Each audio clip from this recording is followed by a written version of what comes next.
बच्चों, इस एनिमेशन को आप ध्यान से देखें और मुझे बताएं कि ये जो बबल्स आप अपनी स्क्रीन पर देख रहे हैं, ये कौन सी बबल्स हैं?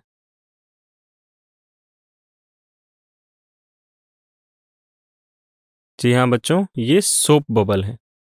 अब बच्चों, सोप बबल की क्या खास बात होती है? बच्चों, इसकी खासियत ये होती है कि इसके इंटरफेस के अंदर भी एयर होती है और बाहर भी एयर होती है, यानी कि ये एयर एयर इंटरफेस में ही बनता है। तो इसका कैलकुलेशन हमारे लिक्विड ड्रॉप या एयर बबल के कैलकुलेशन से डिफरेंट होगा। आइए देखते हैं इसे कैसे सॉल्व करना है। सोप सरफेस की बात करें अगर, तो सोप बबल में दो सरफेस होते हैं बच्चों। एक अंदर की सरफेस जो अंदर की एयर से इंटरेक्ट करती है, और एक बाहर की सरफेस जो बाहर की एयर से इंटरेक्ट करती है। So basically it has two surface which try to reduce the surface area of bubble. यहाँ आप देख सकते हैं।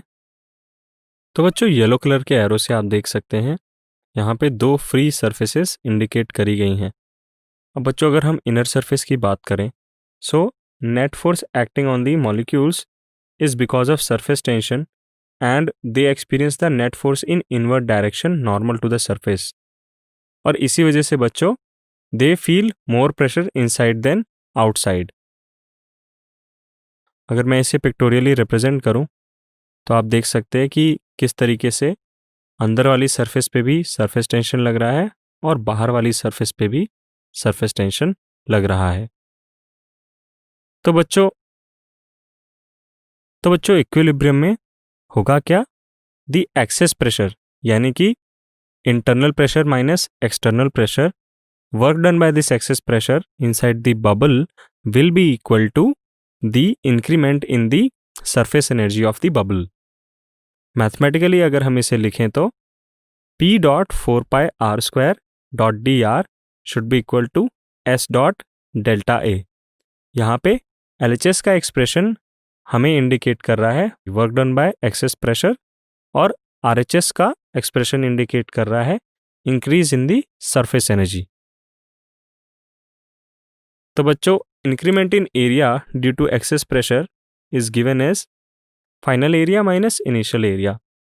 तो यहाँ पे चूंकि बच्चों हमारे पास दो फ्री सरफेस हैं, तो जो भी हम इंक्रीमेंट इन एरिया ले रहे हैं, like 4 pi R plus D R का whole square minus 4 pi are square, हम इसका डबल करेंगे। यानी लिक्विड ड्रॉप या एयर बबल के केस में जो इंक्रीमेंट होता है एरिया में, उस केस का जस्ट ट्वाइस, जस्ट डबल यहाँ पे एरिया का इंक्रीमेंट होगा, because there are two free surfaces in soap bubble. So this is due to two surfaces inside and outside. तो बच्चों, ये तो आपको याद ही होगा कि फाइनली ये कैलकुलेशन करने के बाद हम डी आर स्क्वायर वाली टर्म यहाँ पे इग्नोर करेंगे because it is very small. तो इसे नेग्लेक्ट करने के बाद, yes, since d r square is very small we can neglect it, ये हम पहले भी देख चुके हैं। तो फाइनली हमारा एरिया में इंक्रीमेंट जो आता है which is equal to 16 pi r dot D r. So using both equation we can write P dot 4 pi are square dot D r is equal to S dot 16 pi r dot D r. So finally solve करने पर बच्चों हमें expression मिलता है P is equal to 4S by R।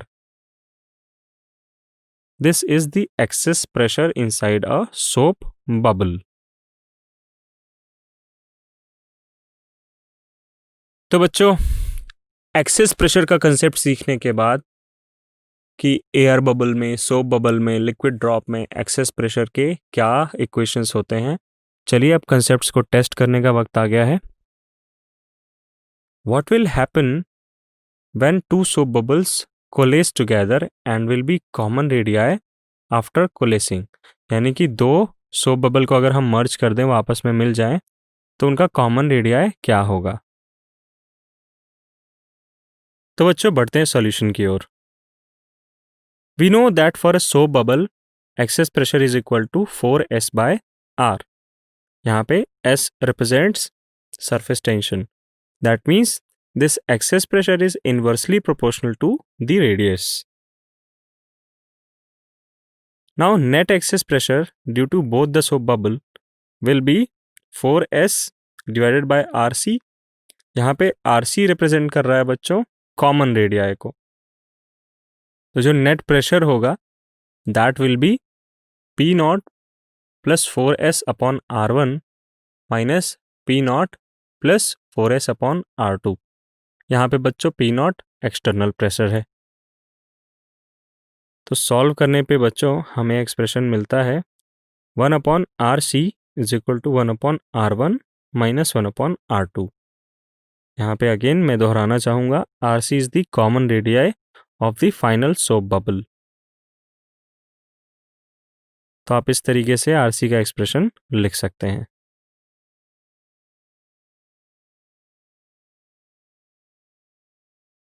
So when two soap bubble coalesce, they form a new bigger soap bubble.